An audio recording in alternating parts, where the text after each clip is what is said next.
கதாநாயகிகள் பலர் ஒரு சில சமயம் வந்து அப்படியே ஜாயிண்ட்டா வந்து சேர்ந்து வெளியில ஒரு டே அவுட் மாதிரிலாம் வந்து போறாங்க. ஸோ அந்த வகையில இப்போ வந்து ஒரு டே அவுட் போயிருக்காங்க. யார் யாரு அப்படின்னு வந்து கேட்டிங்கன்னா, த்ரிஷா, ராதிகா, குஷ்பு, மீனா, மகேஸ்வரி, லிஸி, பிருந்தா மாஸ்டர், சுஹாசினி மணிரத்னம் போன்ற பலரும் வந்து இந்த ஒரு டே அவுட்ல வந்து கலந்துருக்காங்க. ஸோ அந்த ஃபோட்டோ வந்து இணையதளத்தில ஷேர் ஆக ரசிகர்களுக்கு வந்து ரொம்பவே சந்தோஷமா இருக்கு. அண்ட் நெறைய பேர் கொஞ்சம் ஜெலஸாவும் ஃபீல் பண்றாங்க.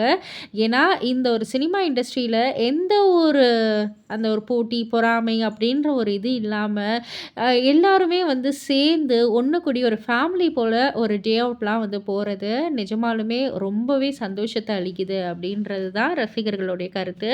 இத பத்தி நீங்க என்ன நினைக்கிறீங்க? உங்களுடைய கருத்து என்ன? அப்படின்றத கீழ உள்ள கமெண்ட் பாக்ஸ்ல குறிப்பிட்டு சொல்லுங்க. மறக்காம சேனல சப்ஸ்கிரைப் பண்ணி பக்கத்துல உள்ள பெல் ஐகான கிளிக் பண்ணிடுங்க.